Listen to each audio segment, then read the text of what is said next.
पिछली जो हमारी क्लास थी उसमें अपन ने मौर्य युग के बारे में पढ़ा।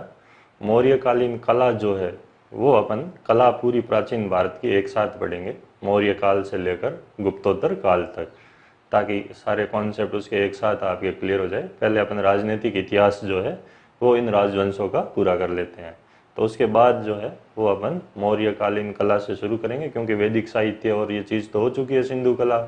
तो मौर्य काल से लेकर और गुप्तोत्तर काल तक जो कला संस्कृति की बात है, धर्म दर्शन की बात, साहित्य है जो इसके बाद आपके विकसित हुआ, तो उसकी बात अपन एक साथ करेंगे एक क्लास में।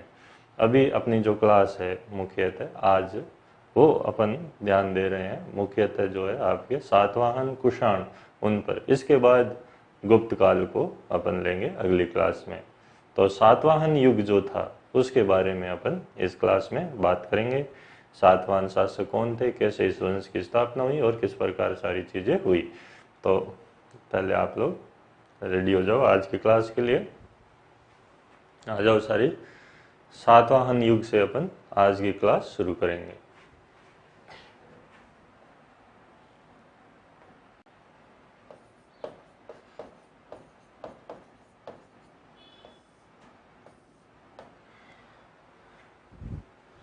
सातवाहन वंश जो है अपने,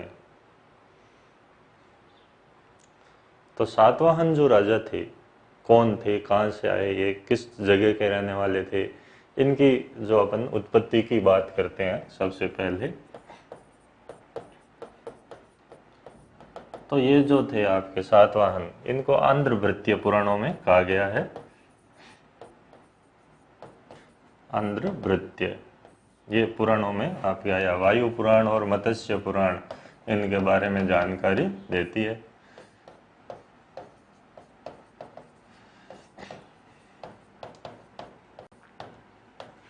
तो वायु पुराण और मत्स्य पुराण जो है वो सातवाहनों को आपके आंध्रभृत्य बताते हैं। आंध्रभृत्य, आंध्रभृत्य आंध्र प्रदेश के निवासी थे, इसीलिए ये आंध्रभृत्य का मतलब सेवक भी होता है। यहाँ के लोग पहले सेवक थे। कणु वंश जो था आपके उसमें ये सेवा करते थे, कणु वंश की सेवा में थे। और कणु वंश का जो अंतिम राजा सुशर्मा था उसकी हत्या आपके इसी सिमुक ने की थी, जो सातवाहन वंश का संस्थापक बना।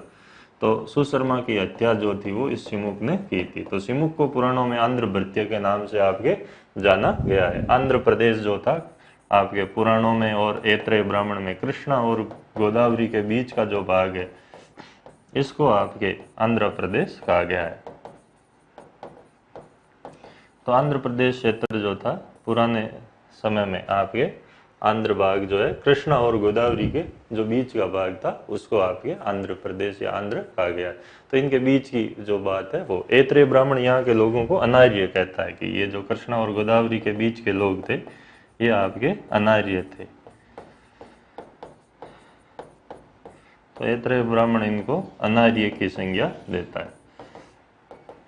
पर जो भी रहा हो, सिमुक जो था वो आपके ये जो सातवाहन थे ये आपके ब्राह्मण माने जाते हैं, यानी कि इनका जो कुल था वो ब्राह्मण था। तो ब्राह्मण वंश के थे ये, आपके ब्राह्मण वर्ण के थे। तो एक तरीके से जो आपके इनको नीच कुल का कुछ लोग बताते, लेकिन वास्तव में ये ब्राह्मण कुल के थे। और अनार्य उन लोगों को माना जाता था ऐत्रेय ब्राह्मण में पुराने जमाने में जो कृष्णा और गोदावरी के मध्य रहते थे, यानी उस क्षेत्र का नाम जो था वो आपके आंध्र प्रदेश था। तो सिमुक को पुराणों में आंध्रभृत्य कहा गया है। आंध्र का रहने वाला जो सेवक था उसने सुशर्मा की हत्या की और सातवाहन वंश की आपके स्थापना की। तो सातवाहन वंश का जो संस्थापक था वो आपके ये था।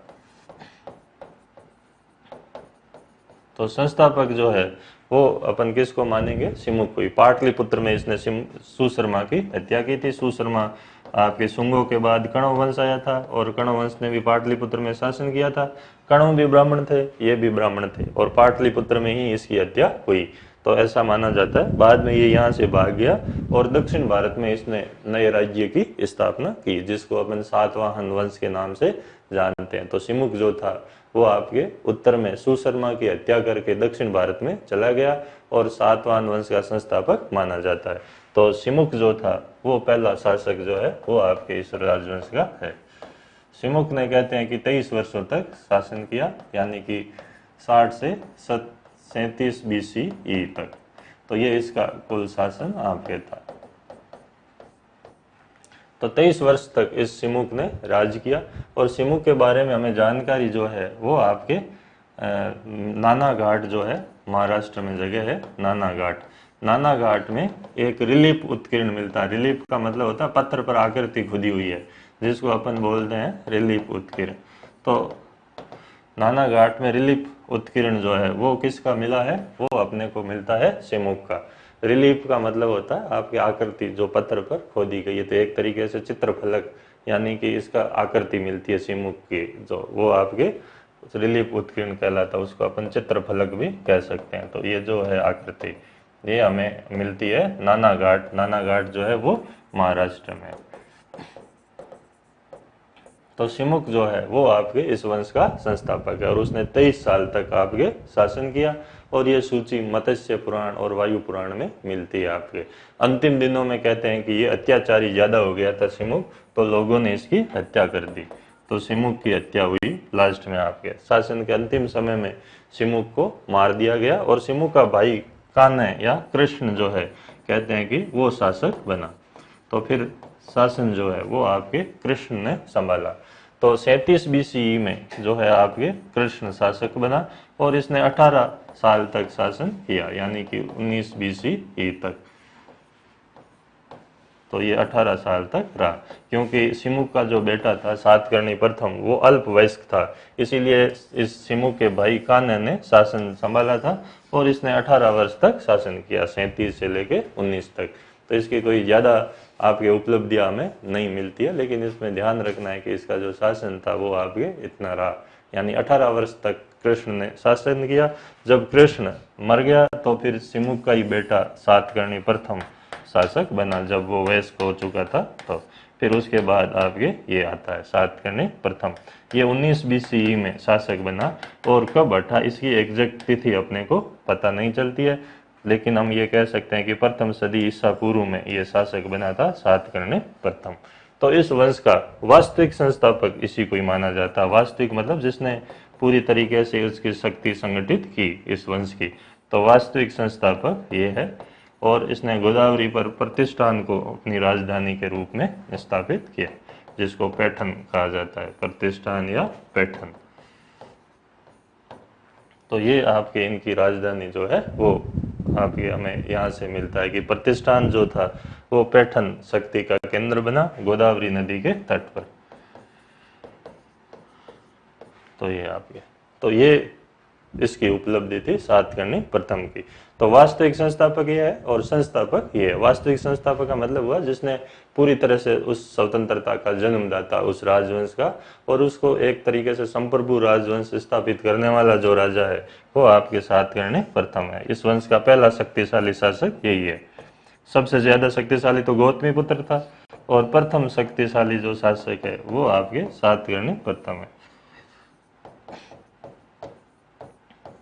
तो सातवाहन वंश का पहला शक्तिशाली राजा जो है वो आपके सातकर्णी प्रथम को माना जाता है। सातकर्णी प्रथम की कई उपलब्धियां भी रही जिनकी अपन बात करेंगे।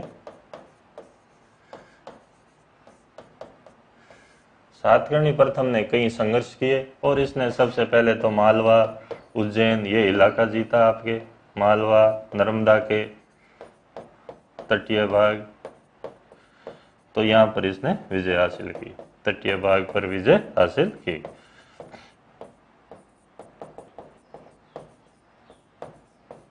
तो ये इसकी उपलब्धियों में आता है। फिर इसका संघर्ष जो है कहते हैं कि कलिंग नरेश खारवेल से भी हुआ, हालांकि इनकी ऐतिहासिकता को लेकर संदिग्ध है, लेकिन फिर भी माना जाता है कि कलिंग नरेश खारवेल इस समय था। कुछ लोग पहले मांगते कलिंग नरेश खारवेल तो हुआ, लेकिन किस समय हुआ इसका संघर्ष गौतमी पुत्र सातकर्णी से हुआ या सातकर्णी प्रथम से हुआ, इस बारे में अभी भी जो है आपके कई चीजें हैं जो अपने को नहीं मिलती है। लेकिन अधिकतर इतिहासकार सहमत है कि हाथी गुम्फा अभिलेख में सातकर्णी नाम आया है। इस आधार पर कहते हैं कि कलिंग नरेश खारवेल और सातकर्णी प्रथम में भी संघर्ष हुआ था, लेकिन पलड़ा सातकर्णी प्रथम का ही भारी रहा, क्योंकि उसमें खारवेल ने सिर्फ उल्लेख किया है कि उसने इन राजाओं से संघर्ष किया रहा।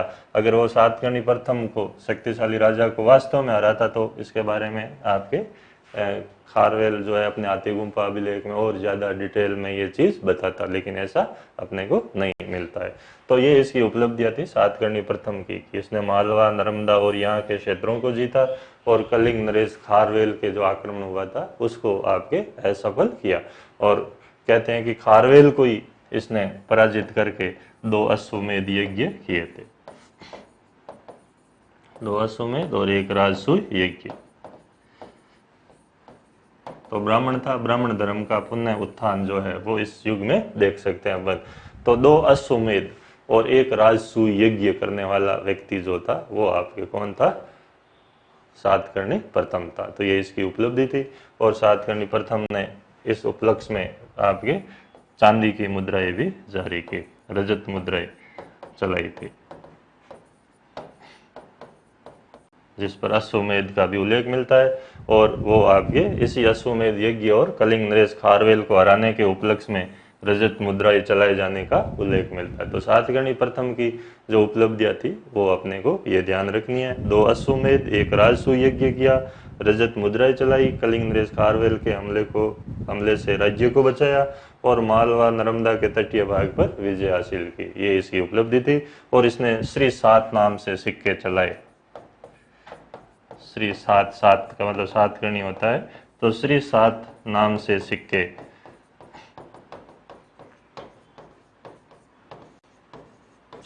चलाए। तो ये भी इसके सिक्के मिलते हैं। तो अपने को पूछ सकते हैं कि श्री 7 नाम से या श्री 7 नामधारी सिक्के किसके हैं? तो वो आपके सातकर्णी प्रथम के हैं। तो दक्षिण भारत के कुछ इलाकों को जीता इसने और इस उपलक्ष्य में इसने दक्षिणाधिपति या अप्रतिहत चक्र की उपाधियां भी धारण की। तो इसकी कुछ उपाधियां मिलती है आपके, दक्षिणाधिपति, दक्षिण का अधिपति यानी स्वामी, और अप्रतिहत चक्र। तो ये इसकी उपाधियां आपके मिलती है। तो सातकर्णी प्रथम के बारे में जो चीज़ें ध्यान रखनी है वो सारी आपके ये है, मैंने आप लोगों को बताई कि मालवा, नर्मदा इन तटीय भागों पर विजय हासिल की, कलिंग, नरेश, खारवेल के हमले से राज्य को बचाया और इसका उल्लेख खारवेल के अभिलेख में मिलता है और इसके सिक्कों पर मिलता है। और इसने 2 अश्वमेध और 1 राजसूय यज्ञ किया और खारवेल को कहते हैं हराने के उपलक्ष्य में इसने रजत मुद्राएं चलाई। और इसके जो श्री 7 नामधारी सिक्के हैं वो अपने को मिलते हैं सातकर्णी प्रथम के। दक्षिणाधिपति अप्रतिहत चक्र की उपाधियां धारण की और इसकी जो पत्नी थी नागानिका, उसी का ही नाना घाट अभिलेख है जिसमें इसकी उपलब्धियों के बारे में जानकारी मिलती है। तो नागानिका पत्नी थी और ये मरहट्टी कुल की थी, महाराष्ट्र की थी आपके, और वहाँ के भी त्रेकनर कुल की मानी जाती है। त्रेकैनर जो है आपके त्रेकैनर कुल की मानी जाती है। तो त्रेकैनर जो आपके शाखा थी महाराष्ट्र में, और इस त्रेकैनर की कुल की जो रानी थी नागानिका, मरहट्टी महाराष्ट्र की होने के कारण, इस क्षेत्र की होने के कारण इसको मरहट्टी माना जाता है। तो ये जो आपके नागानिका थी इसका नाना घाट अभिलेख है वो आपके महत्वपूर्ण है और उस अभिलेख में भी इसकी उपलब्धियों के बारे में हमें जानकारी मिलती है। Good morning. तो ये भी अपने को ध्यान रखना है। तो इस तरीके से इस शासक के बारे में जो भी आपके महत्वपूर्ण जानकारियां है वो अपने को मिलती है।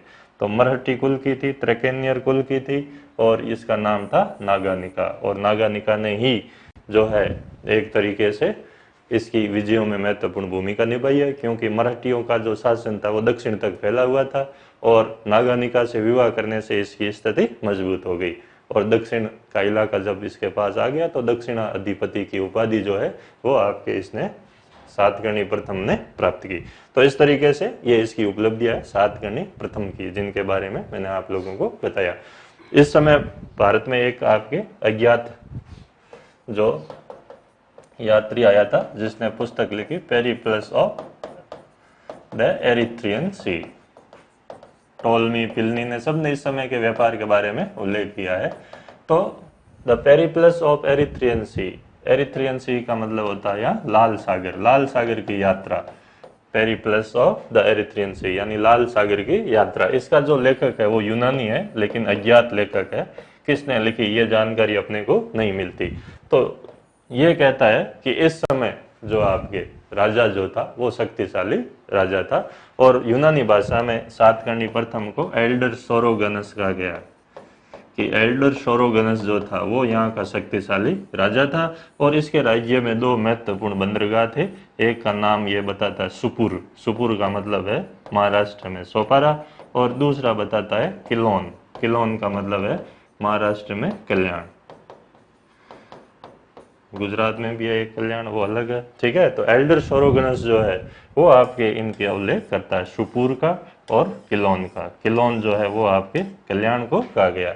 तो कहता है कि ये पश्चिमी तट के प्रसिद्ध बंदरगाह थे जहाँ से व्यापार होता था और इस राजा की स्थिति थी वो आपके मजबूत थे। तो सातकर्णी प्रथम के बारे में जितनी भी जानकारी अपने को मिलती है वो आपके ये है। दक्षिणा अधिपति, अप्रतिहत चक्र, ये उपाधि दिया है, और इसने अश्वमेध यज्ञ किए दो, एक राजसूय यज्ञ किया, खारवेल को पराजित किया और चांदी के सिक्के जारी किए और श्री 7 नाम के सिक्के जारी किए। तो ये आपके इसकी जानकारी मिलती है। बाद में जब सातकर्णी प्रथम की मृत्यु हो गई तो इसके अल्पवयस्क बेटे थे और उनकी संरक्षिका नागा निकाय बनी थी, वेद श्री व शक्ति श्री। ये आपके इसके मरने के बाद शासक बने। तो फिर इनका नाम आता है वेद श्री व शक्ति श्री, और इनकी संरक्षिका जो थी वो नागा निकाय ही थी आपके। तो एक तरीके से नागा निका ने ही जो है वो आपके शासन संभाला।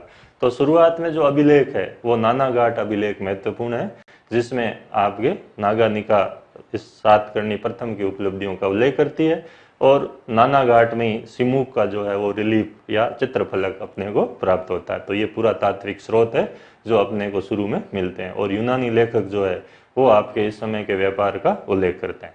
बाद में सातवाहनों का इतिहास जो है वो कहते हैं कि अंधकार में इतिहास है, और हमें पुराणों में आपके 10 से लेकर 19 तक शासकों की सूचियां मिलती है बीच में। ऐसा माना जाता है कि उस समय भारत में शकों ने आक्रमण किया तो उन्होंने सातवाहनों की शक्ति को कम कर दिया और उनको मालवा नर्मदा से दक्षिण में खदेड़ दिया। वहां पर जो है शकों की जो है शहरात वंश की शाखा बाद में स्थापित हो जाती है आपके। नैपान, उषावदत्त, फिर गौतमी पुत्र सातकर्णी उनको पराजित करता है।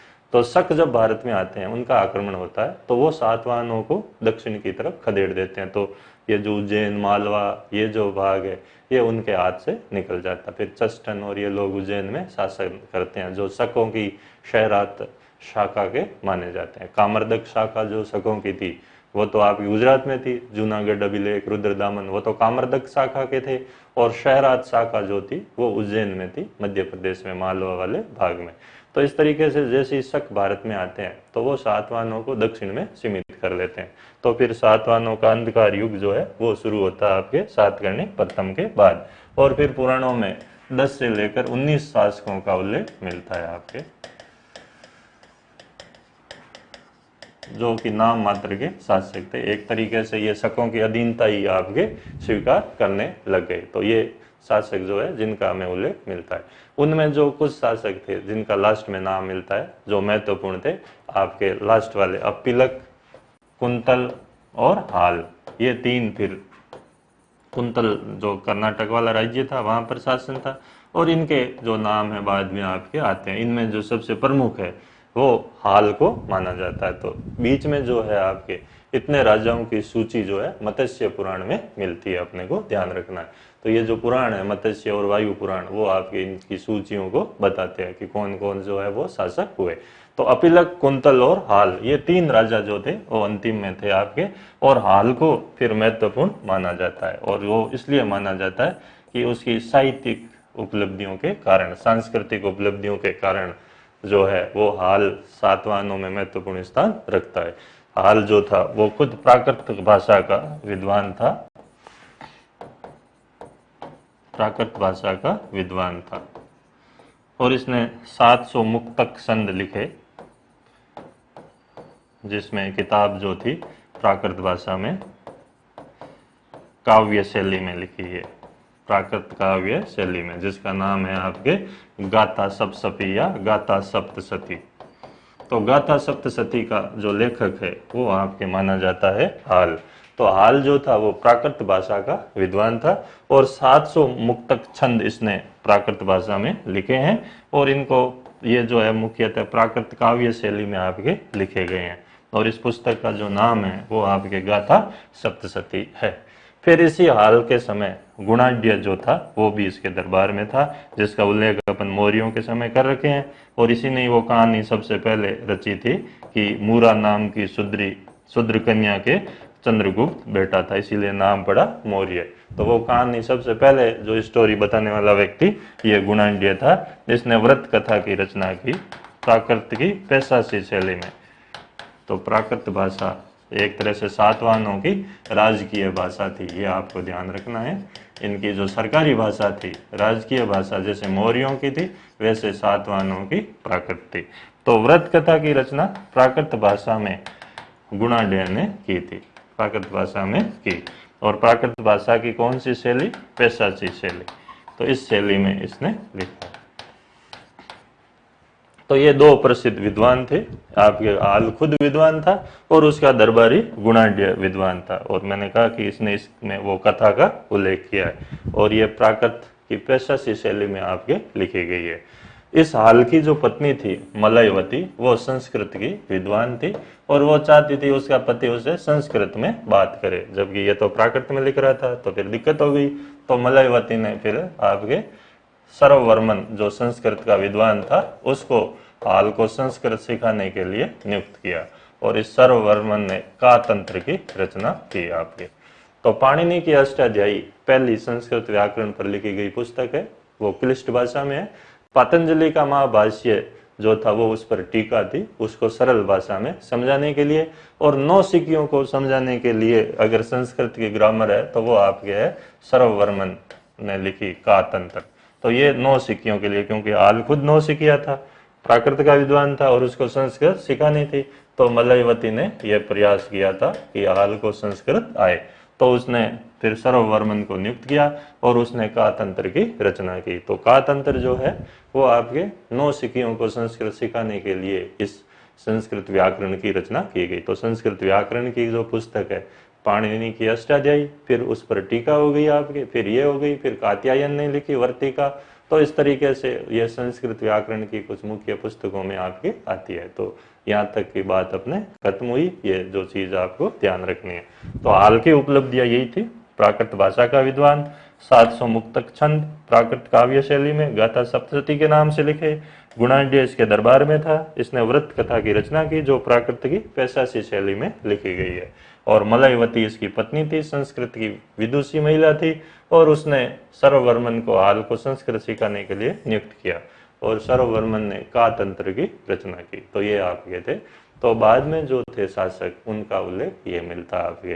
तो लास्ट में ये 19 शासक जो बीच में थे उनका उल्लेख मिलता है। बाद में हमें गौतमी पुत्र सातकर्णी का ही उल्लेख मिलता है, जो इस वंश का 23वां शासक माना जाता है। तो अगला जो राजा है महत्वपूर्ण, इस वंश का सबसे शक्तिशाली, प्रथम शक्तिशाली तो सातकर्णी प्रथम और सर्वाधिक शक्तिशाली था आपके गौतमी पुत्र सातकर्णी। ये आपके 106 से लेकर 130 24 साल तक इसने शासन किया।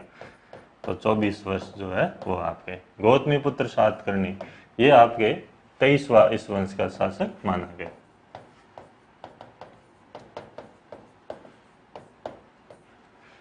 तो ये इसके बारे में जानकारी अपने को ध्यान में रखनी है। और इस वंश का सर्वाधिक शक्तिशाली शासक, इस वंश का सर्वाधिक शक्तिशाली शासक, सर्वाधिक शक्तिशाली शासक। तो अगर सर्वाधिक शक्तिशाली शासक अपने को पूछे तो वो है आपका गौतमी पुत्र सातकर्णी। गौतमी पुत्र सातकर्णी के समय राजधानी वही थी प्रतिष्ठान या पैठन, लेकिन इसने इस राज्य को आगे तक बढ़ाया आपके। व्यापारिक मंडी थी, प्रतिष्ठान उस समय की सबसे बड़ी व्यापारिक मंडियों में से एक थी। तो गौतमी पुत्र ने अपने राज्य की सीमाओं को बढ़ाया। इसने आपने जो है वेण गंगा तक का इलाका पूर्व में जीत लिया, आंध्र प्रदेश की जो समुद्री सीमा तक पहुंच गया। तो वेण गंगा का क्षेत्र इसने जीता, इसीलिए इसकी उपाधि थी वेणकटक स्वामी, वेणकटक स्वामी। तो इसके नासिक में 2 अभिलेख मिलते हैं, तो उसमें इसकी उपलब्धियों के बारे में जानकारी मिलती है। तो नासिक के 2 लेख है, एक 18वें वर्ष का और एक आपके 24वें वर्ष का, 18वें व 24वें वर्ष का। तो इन लेखों में इसकी उपलब्धियों के बारे में जानकारी मिलती है। तो 2 लेख जो थे वो आपके गौतमी पुत्र सातकर्णी के थे। तो गौतमी पुत्र सातकर्णी और इसकी माता गौतमी बलश्री, उसका भी नासिक में एक लेख मिला है। तो इन लेखों से इसकी उपलब्धियों के बारे में हमें जानकारी मिलती है। तो ये अपने को ध्यान रखना है। तो गौतमी बलश्री इसकी माता का नाम था और इसका भी नासिक अभिलेख मिलता है, नासिक लेख। तो इस लेख में इसकी उपलब्धियों की जानकारी मिलती है। बाद में इसके बेटे वशिष्ठ पुत्र पुलमावी के लेख में भी इसके उपलब्धियों के बारे में हमें कुछ उल्लेख मिलता है। तो नासिक के 2 लेख 18वें व 24वें वर्ष इसके शासन के थे और गौतमी बलश्री का नासिक लेख। तो इसमें इसको वेण गंगा का स्वामी कहा गया। वेण कटक प्रदेश जो था वहां पे, और अब इसकी सीमा समुद्र तक चली गई। तो कहते हैं कि इसके घोड़े 3 समुद्रों का पानी पीते थे। तो 30 समुद्र तोय पीत वाहन, ये उपाधि भी इसकी थी। त्रिसमुद्र तोय पीत वाहन, तो ये इसकी उपाधि मिलती है। यानी जिसके घोड़े 3 समुद्रों का पानी पीते हो, बंगाल की खाड़ी, अरब सागर और आपके नीचे मन्नार की खाड़ी, तो यहाँ तक जो है वो इसकी सीमा फैली हुई थी। तो 3 समुद्रों के पानी पीने वाले घोड़े थे भैया, बड़ा शक्तिशाली राजा था। तो ये भी इसके बारे में जानकारी मिलती है। तो वेण कटक स्वामी यानी वेण गंगा का स्वामी, त्रिसमुद्र तोय पीत वाहन, ये इसकी उपाधि थी। महाराष्ट्र में रिसेंट में प्रतिष्ठान जो है वो आपके गोदावरी के तट पर। तो त्रिसमुद्र तोय पीत वाहन की उपाधियों वाला वेण कटक स्वामी था। तो ये आपकी इसकी उपलब्धियों में आता है। तो सर्वाधिक शक्तिशाली शासक गौतमी पुत्र सातकर्णी। फिर इसने खूब सारे इलाके और जीते, आपके कुंतल, अनूप, ये जो नर्मदा के तट पर जो वापिस शकों ने जीत लिए थे आपके, ये सारे इलाके हैं वो आपके इसने वापिस प्राप्त किए और शकों से इसका युद्ध हुआ, शकों से संघर्ष हुआ।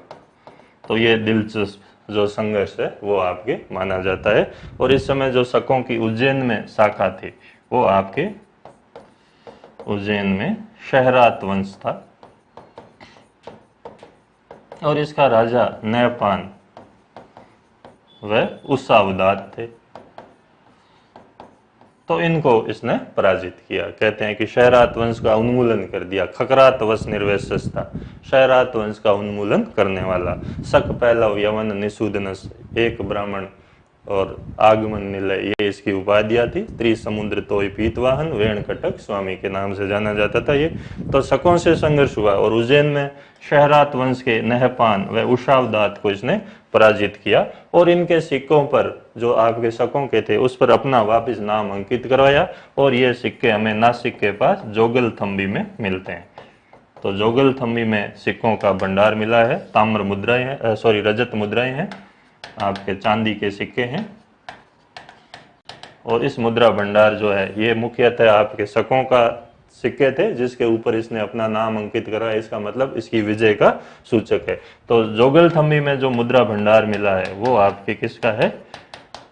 शकों का है और उस पर सातवाहनों के लेख मिलते हैं। तो नहपान में उस अवदात को पराजित करने का उल्लेख जो है हमें जोगल थम्बी से मिले सिक्कों से भी प्राप्त होता है। तो शहरात वंश को खत्म किया, शकों से संघर्ष हुआ और ये जो मालवा का इलाका है उज्जैन का, ये इलाका इसने जीत लिया। टोलमी कहता है कि उज्जैन जो है वो एक बड़ी व्यापारिक मंडी थी। टोलमी ने भी उज्जैन का उल्लेख किया, उज्जैन को व्यापारिक नगर बताया है आपके। तो इनका मुख्य जो संघर्ष था वो आपके महाराष्ट्र के जो बंदरगाह थे जिनसे रोम और यूनान के साथ व्यापार होता था, उन बंदरगाहों पर कब्जा करने के लिए ही मुख्यतः ये संघर्ष आपके माना जाता है। तो इनके पास जो है आपके शकों के पास ये इलाका था, आपके ऊपर वाला इलाका जूनागढ़ वाला, गुजरात वाला, वो तो उनके पास था। अगली शाखा जो थी आपके कारमदक शाखा, और इधर जो थे वो शहरात वंश था। तो टोलमी ने जो है वो आपके इसका उल्लेख किया कि उज्जैन जो था वो एक व्यापारिक मंडी थी, प्रतिष्ठान भी व्यापारिक मंडी थी और शकों के साथ संघर्ष जोगल थम्बी मुद्रा भंडार से हमें इसकी जानकारी मिलती है। तो ये आपको ध्यान रखना है। शहरात वंश शकों की एक शाखा थी, वो आपके उज्जैन वाले भाग में थी और नहपान व उषावदत्त जो चाचा भतीजे यहाँ के शासक थे और इनको गौतमी पुत्र सातकर्णी ने पराजित किया। तो ये इसकी उपाधियों में आता है। कुंतल, अनूप, ये जो इलाके थे इसने नर्मदा के तट के जो शकों ने जीत लिए थे वो वापिस इसने हासिल किए। तो एक तरीके से ये आपके वापिस सातवाहनों की शक्ति बढ़ाने वाला सातवाहन वंश प्रतिस्थापनक, यानी कि सातवाहन वंश की प्रतिष्ठा स्थापित करने वाला शासक था, वो कौन था? गौतमीपुत्र सातकर्णी। तो एक तरीके से इसीलिए अपन ने कहा कि सबसे शक्तिशाली शासक ये माना जाता है। तो कई उपाधियां धारण की इसने इन खुशियों में, उपलब्धियों में। तो समुद्री यानी 3 समुद्रों का पानी जिसके घोड़े पीते हैं, तो 30 समुद्र तोय पीतवाहन, एक तो इसकी ये उपाधि थी। 30 समुद्र तोय पीतवाहन,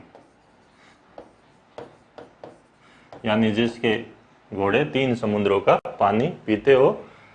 सातवाहन वंश प्रतिस्थापक, सातवाहन यश प्रतिस्थापनक, ये इसकी उपाधि थी। यानी सातवाहन वंश की प्रतिष्ठा स्थापित करने वाला। आगमन निलय, यानी वेदों का ज्ञाता। आगमन निलय, इसका मतलब हुआ वेदों का ज्ञाता, वेदों का ज्ञाता था। आगमन निलय, एक ब्राह्मण, अद्वितीय ब्राह्मण था ये, यानी कि अद्वितीय ब्राह्मण। तो आगमन निलय, अद्वितीय ब्राह्मण। फिर इसकी उपाधि में है कि खकरात वंश निर्वेशस, खकरात वंश निर्वेशस, यानी खकरात वंश यानी शहरात वंश का उन्मूलन करने वाला, वंश का उन्मूलन करने वाला। खकरात वंश निर्वेशस शक पहलव निषूदनस, शक पहलव यवन निषूदनस, 3 जातियों का उल्लेख मिलता है। निषूदनस यानी इन वंशों का उन्मूलन करने वाला, समाप्त करने वाला। तो ये इसकी उपाधियां जो है वो आपके मिलती है। तो ती समुद्र दोय पीतवाहन, ये इसकी उपाधियां है। चातुवर्ण सैकरस भी इसको कहा गया है।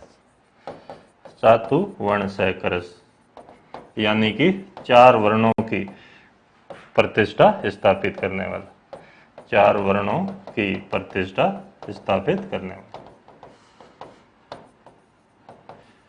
स्थापित करने वाला। तो ये इसकी उपाधियां मिलती है आपके। तो ये था पूरा, ऐसे बोर्ड भी कम पड़ रहा है। 30 समुद्र दोय पीतवाहन, सातवाहन यश प्रतिस्थापनक, आगमन निलय एक ब्राह्मण, खकरात वश निर्वेशस, शक पहलव निषूदनस, चातुवर्ण सैकरस था। यानी ये था पूरा आपके इस तरीके से था। तो अब आपके क्लियर हो गई होगी इसकी बात। वेदों का ज्ञाता, अद्वितीय ब्राह्मण, शहरात वंश का उन्मूलन करने वाला, शक पहलव निषूदनस, चातुवर्ण सैकरस, भीम केशव अर्जुन राम तुल्य था ये पराक्रम में, राम तुल्य बल में और तेज में, तेजस्वी ये था ययाति, नयूस, राम, इनके जैसा ये आपके क्या था? तेजस्वी था। ये भी इसकी उपाधि में मिलता है आपके कि इस इनके जैसा तो तेजस्वी था और उनके जैसा पराक्रम में था। नयूस जो पहला राजा माना जाता आपके पृथ्वी पे, जिसको सांप अजगर बना दिया गया था, तो उसकी बात है। ययाति है, सागर है। तो ययाति, नहुस, राम, सागर, जन्मजय जो परीक्षित का बेटा है, इनसे तुलना इसकी की गई है। तो इनसे इसकी तुलना आपके मिलती है। तो इस प्रकार देख सकते हो आप कितना शक्तिशाली जो है वो आपके ये राजा था। इन उपाधियों से ही आपके ध्यान हो जाता है आपके, तो किस तरीके से चीज हमें मिलती है। तो इनके समान तो तेजस्वी था, ययाति, नहुस, राम, सागर, जन्मजय, भीम, केशव, अर्जुन, राम तुल्य आपके बल में पराक्रमी था। तो पराक्रम इसका ऐसा था और ये उपाधियां धारण करता था। इस तरह का खतरनाक शासक था आपके गौतमीपुत्र सातकर्णी, इसलिए सबसे शक्तिशाली शासक है। तो ये उपाधियां थी 30 समुद्र दोय पीतवाहन,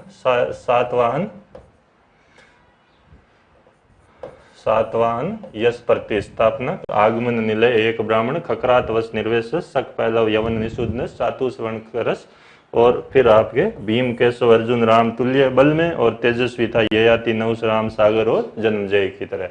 तो ये आपके सारी उपाधियां जो है वो इसकी मिलती है। तो ये आपके वेणकटक स्वामी एक वो भी थी जो अपन ने लिखी, वेणकटक स्वामी, ये भी एक उपाधि थी कि वेणकटक वेण गंगा का स्वामी जो था वो आपके।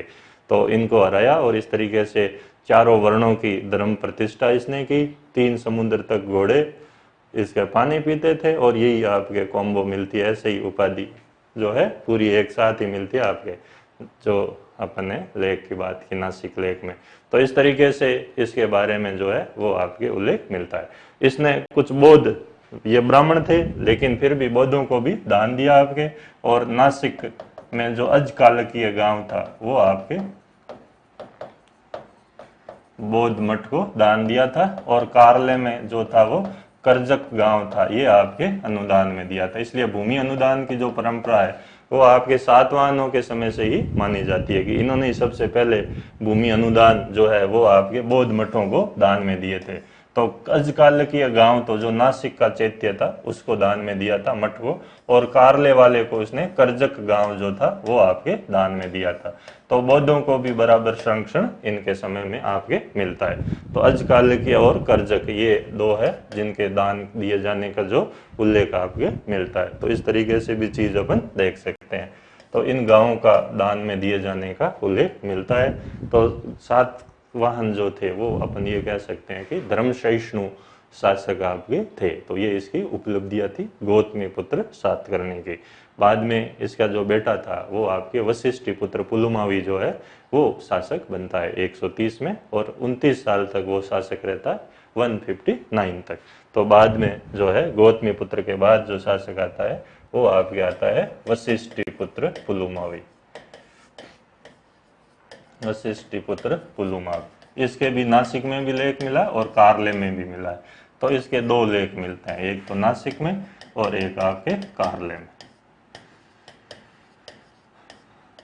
तो इसमें अपने पिता की उपलब्धियों के बारे में भी ये बताता है आपके, और ये 159 ईस्वी तक जो है वो शासक रहता है, 28-29 साल तक ये शासक रहता है ऐसा माना जाता है। इस समय जो गुजरात में था आपके शकों की ये नई शाखा आपके शक्तिशाली हो चुकी थी जिसको कारमदक वंश कहते हैं, और यहाँ का जो राजा था वो आपके चस्टन, और उसका पोता रुद्रदामन प्रथम था। रुद्रदामन प्रथम का पिता तो शासन नहीं कर पाया था, तो दादे पोते ने साथ में शासन किया था। और ये रुद्रदामन जो था 150 ईस्वी में इसका जूनागढ़ अभिलेख है जिस पर संस्कृत में लिखा गया ये पहला लेख मिलता है, और इसमें सातवाहनों पर विजय का ये उल्लेख करता है। यानी कि इस रुद्रदामन ने इस वशिष्ठी पुत्र पुलमावी को पराजित किया था। बाद में कहते हैं कि वैवाहिक संबंध स्थापित हो गया था और अपनी बेटी का विवाह पुलमावी से कर दिया था। तो इससे पुलमावी ने ऐसे पीछा छुड़ाया रुद्रदामन से। तो लेकिन फिर भी नर्मदा के ये जो इलाके थे गौतमी पुत्र सातकर्णी ने जीते थे, ये आपके रुद्रदामन ने प्राप्त कर लिए। तो अब बड़ोच बंदरगाह जो था उस पर वापिस आपके शकों का कब्जा हो गया। तो बड़ोच जो था वो रुद्रदामन का ही प्रमुख बंदरगाह माना गया, तो इनके हाथ से निकल गया। सोपारा और कल्याण जो थे वो अभी भी पुलुमावी के हाथ में ही रहे आपके। तो पुलमावी जो था उसको अब उत्तर में रुद्रदामन ने रोक दिया। तो फिर इसने दक्षिण की तरफ विजय अभियान शुरू किया और इसने पथेश्वर की उपाधि आपके धारण की। दक्षिणापथेश्वर ये उपाधि जो है वो आपके इसने धारण की। वो तो दक्षिणाधिपति था और ये था दक्षिणापथेश्वर। तो दक्षिणापथेश्वर की उपाधि जो है वो आपके वशिष्ठी पुत्र पुलमावी की है, ये अपने को ध्यान रखने। दक्षिणाधिपति तो सातकर्णी प्रथम और दक्षिणापथेश्वर जो है वो आपके वशिष्ठी पुत्र पुलुमावी। तो ये इसकी उपाधि मिलती है अपने को। इसके बाद जो है फिर आपके कमजोर शासक आए, शिव श्री और शिव स्कंद श्री, जो कमजोर टाइप के शासक थे। तो शिव श्री और शिव स्कंद श्री ने शासन किया और उस समय शकों ने जो है इनके अधिकतर इलाके जो है वो आपके ले लिए। तो इनके पास ये इलाके नहीं बचे। वापस इस वंश को आपके प्रतिष्ठा स्थापित करने वाला जो शासक था वो यज्ञश्री सातकर्णी था, जो इस वंश का अंतिम शक्तिशाली राजा आपके माना जाता है। तो यज्ञश्री सातकर्णी इस वंश का अंतिम शक्तिशाली शासक के तौर पर अपने को याद किया जाता है और इसने 174 से 203 ईस्वी तक शासन किया। तो 59 से लेकर और 174 तक जो है वो आपके ये कमजोर शासक थे, जिनके हाथ में सातवाहनों की शक्ति रही लगभग 15 साल जो है आपके। फिर यज्ञश्री सातकर्णी ने सातवाहनों की शक्ति को वापस मजबूत करने का प्रयास किया और इसने व्यापार वगैरह पर भी जोर दिया। तो इसके सिक्कों पर आपके जलपोत की आकृति मिलती है, कई जगह वशिष्ठी की बताई गई है, लेकिन इसकी लोग मानते हैं जलपोत की आकृति मिलती है कि इसने वापस आपके व्यापार वगैरह को बढ़ाने का प्रयास किया। तो यज्ञश्री सातकर्णी के सिक्कों पर हमें जलपोतों की आकृति मिलती है। अंतिम जो इस वंश का शासक था कमजोर टाइप का, वो पुलोमा था, जिसका बाद में उल्लेख मिलता है। और इस पुलोमा की हत्या जो है वो आबिर वंश के राजा ईश्वर सेन ने कर दी थी। बाद में इसने नया वंश बनाया आबिर वंश और ये शासक था ईश्वर सेन। तो इसने 249 में इसकी हत्या कर दी और नया संवत चलाया जिसको कलचुरी संवत कहते हैं। तो ये आपके कलचुरी चेदी संवत जो है वो इसने ईश्वर सेन ने चलाया था, कलचुरी चेदी संवत। विक्रम संवत तो 57 ईसा पूर्व था और शक संवत अपन पढ़ेंगे, कनिष्क पढ़ेंगे 78 ईस्वी में, और कलचुरी चेदी संवत जो है वो आपके 249 ईस्वी में है, जो आबिर शासक ईश्वर सेन ने चलाया था। तो फिर इन्होंने सातवाहनों को यहाँ से खदेड़ दिया और इस क्षेत्र पर कब्जा जमा लिया। तो बाद में आबिर वंश आता, आबिरों को फिर हटाता है इक्ष्वाकु वंश, फिर वो आपके आ जाते हैं और नागार्जुन कोंडा उनकी राजधानी बनती है। तो इस तरीके से सातवाहन वंश का विनाश होता है आपके। तो नासिक लेख जो है यज्ञश्री सातकर्णी का भी मिलता है। नासिक लेख गौतमी पुत्र सातकर्णी के 2, वशिष्ठी पुत्र पुलमावी का 1 और गौतमी बलश्री का 1। तो ये आपके नासिक के लेख मुख्यतः इनके बारे में जानकारी देते हैं। नागानिका का नाना घाट अभिलेख है और आपके नाना घाट में जो रिलीफ आकृति है वो आपके मिलती है सिमुक की। तो ये आपके सातवाहनों के बारे में पूरा तात्विक स्रोत जो है जिनसे हमें जानकारियां मिलती है। और जोगलथंबी में सिक्कों का ढेर मिला है और उस पर सातवाहनों की विजय की सूचना मिलती है गौतमी पुत्र सातकर्णी की। और खारवेल जो है वो अपने लेख में भी सातवाहनों के बारे में हमें जानकारी देता है। और आबिर वंश जो है वो सातवाहनों को हटाकर बाद में यहाँ का शासन संभालता है और उसका संस्थापक ईश्वर सेन 249 ईस्वी में उसने नया संवत चलाया। नया संवत का मतलब हुआ कि उसने कहा कि ये मेरे शासन की पहली तिथि है, तो फिर इतिहासकार उसको नया संवत मानते हैं जो वो पहला बताता है। तो वो आपके पहला वर्ष उसने बताया है, तो वो 249 ईस्वी में उसका समय बैठता है। तो इसीलिए उसको कलचुरी चेदी संवत, क्योंकि बाद में कलचुरियों ने एमपी में इस आपके संवत का ज्यादा प्रयोग किया, इसलिए इसका नाम हो गया कलचुरी चेदी संवत।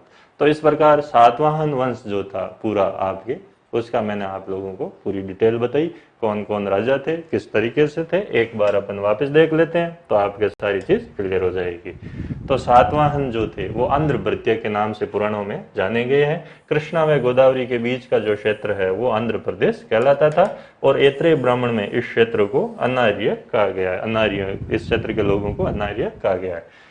कणव वंश का अंतिम शासक सुशर्मा था, कणव भी ब्राह्मण थे और पाटलिपुत्र में सिमुक ने इसकी हत्या की और ये भी आपके ब्राह्मण थे। तो यहाँ से सिमुक इस वंश का संस्थापक माना जाता, जिसने 23 वर्ष शासन किया, 60 ईसा पूर्व यानी प्रथम सदी ईसा पूर्व में ये शासक बना।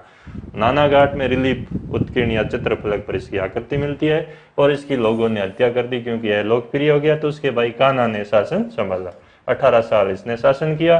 बाद में इसका बेटा जब वयस्क हुआ सातकर्णी प्रथम, तो उसने फिर शासन संभाला। तो इस वंश का पहला शक्तिशाली शासक और वास्तविक संस्थापक सातकर्णी प्रथम, जो कि प्रतिष्ठान को इसने राजधानी के रूप में स्थापित किया।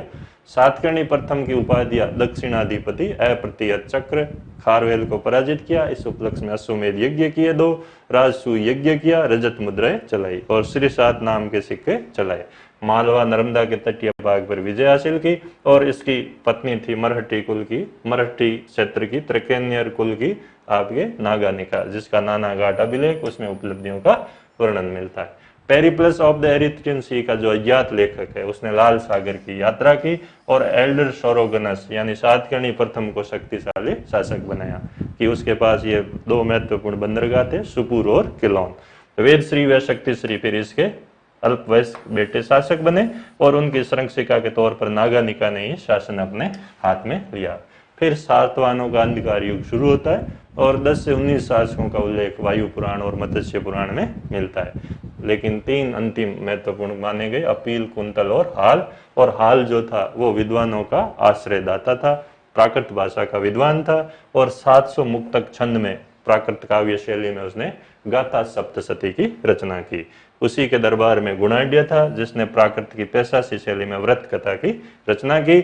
और मलयवती इसकी पत्नी संस्कृत की विदुषी महिला थी। उसने सर्ववर्मन को हाल को संस्कृत सिखाने के लिए नियुक्त किया और सर्ववर्मन ने व्याकरण की पुस्तक कातंत्र की रचना की। फिर गौतमी पुत्र सातकर्णी 24 साल तक शासन किया। इस वंश का सबसे शक्तिशाली शासक 23वें नंबर का शासक था। वेण गंगा के क्षेत्र को जीता, गोदावरी में इधर समुद्र तक सीमा फैल गई, तो त्रिसमुद्र दो पीतवाहन की उपाधि इसने धारण की। शकों से संघर्ष किया, जोगलथंबी लेक में मुद्रा भंडार और शहराज शाखा का विनाश किया। कुंतल अनूप की विजय हासिल की। नासिक में इसके 2 लेख मिलते हैं, 18वें व 24वें वर्ष, और इसकी माता गौतमी बलश्री का नासिक लेख है। तो ये प्रतिष्ठान की आपकी प्रतिष्ठा स्थापित इसने की।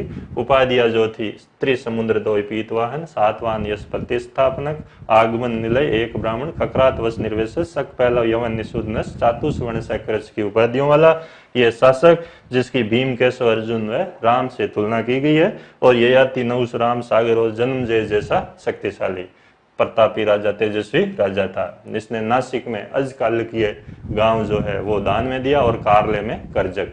सातवाहनों ने एक परंपरा और शुरू की, कुषाणों के समय में हुई अक्षय निवि की परंपरा, जिसमें कुछ पैसा जो है वो आपके रखा जाता था गिरवी आपके। तो बैंकिंग सिस्टम जो था वो अपन आगे बात करेंगे उसमें, आर्थिक जीवन में। तो यहाँ तक की बात ये है। फिर वशिष्ठी पुत्र पुलुमावी था, 28-29 साल इसने शासन किया और इसकी उपाधि दक्षिणापथेश्वर की थी। वैवाहिक संबंध से पीछा छुड़ाया रुद्रदामन से, और रुद्रदामन ने इसके कई इलाकों पर कब्जा कर लिया। जो कामरदक वंश का शासक था, चस्टन का पोता था, गुजरात में इसका शासक था और जूनागढ़ इसकी राजधानी थी। बाद में अपन देखते हैं इसके बाद जो है और बड़ौज पर भी आपके इन्होंने कब्जा कर लिया था। और वशिष्ठी पुत्र पुलमावी का नासिक और कारले लेख है। इसके बाद 2 अयोग्य उत्तराधिकारी आए, शिवश्री और शिव स्कंद श्री। बाद में यज्ञ श्री सातकर्णी शक्तिशाली, अंतिम शक्तिशाली राजा इस वंश का ये आपके माना गया। और सिक्कों पर जलपोत की आकृति जो उसमें व्यापार में रुचि का प्रतीक है। और इसने वापस गुजरात में, क्योंकि रुद्रदामन के बाद शक कमजोर हो गए, तो इसने वापस उन इलाकों पर कब्जा किया और वो इलाके जीते। बाद में अंतिम शासक पुलोमा था, इसको हराकर ईश्वर सेन ने कलचुरी वंश की आबिर वंश की स्थापना की और कलचुरी चैदी संवत वो आपके शुरू किया। क्लियर हुआ भाई? सातवाहन वंश, सातवाहन वंश क्लियर हो गया होगा।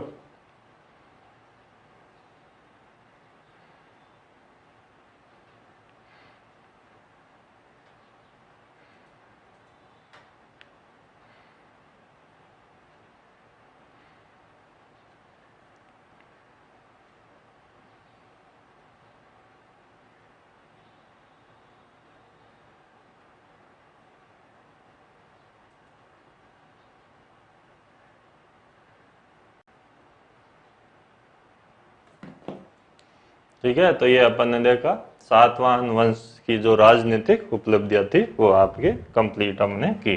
अब सातवाहन युगीन जो संस्कृति है उसकी अपन बात कर लेते हैं।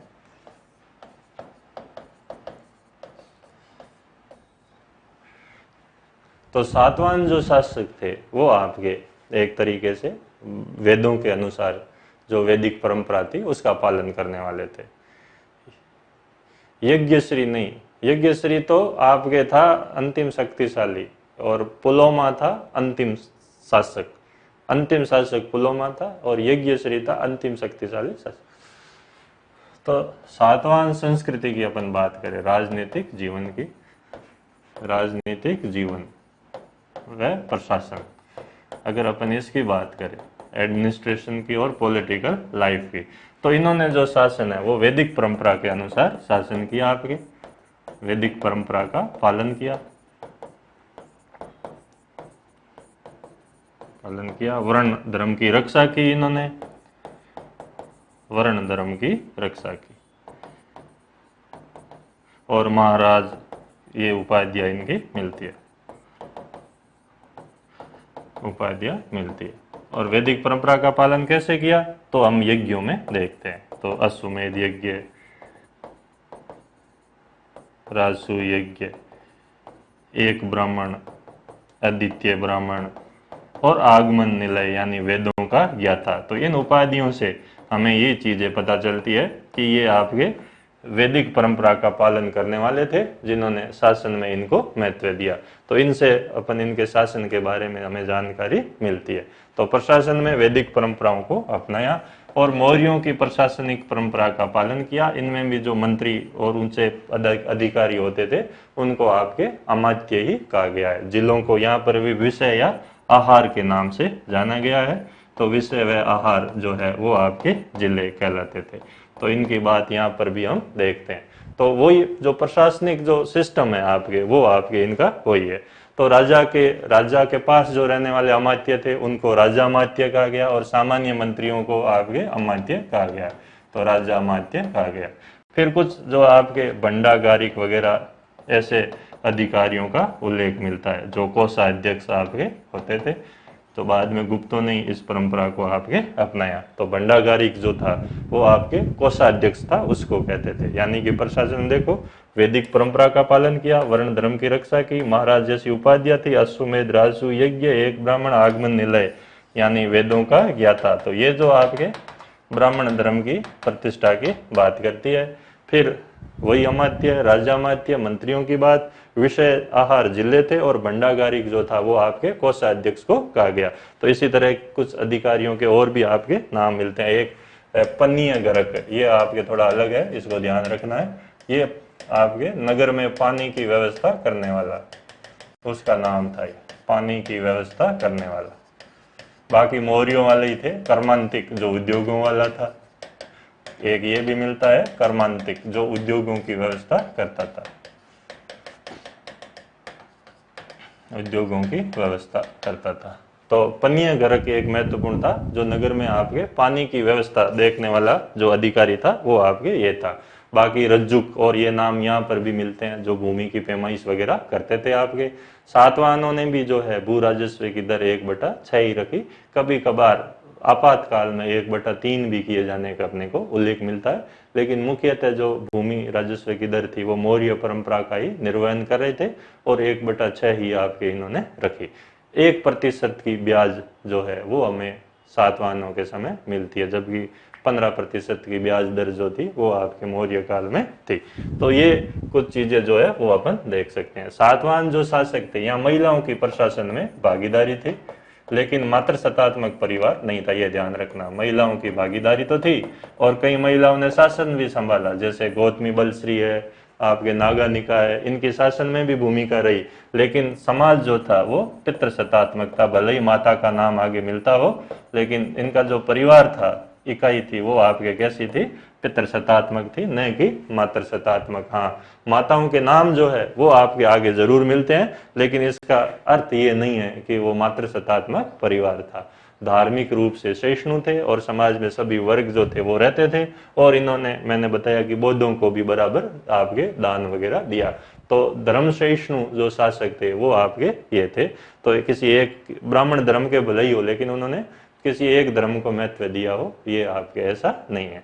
प्रशासन में जो सबसे छोटी इकाई और उसका मुखिया गांव का ग्रामिक कहलाता था, ये आपके गांव का मुखिया था।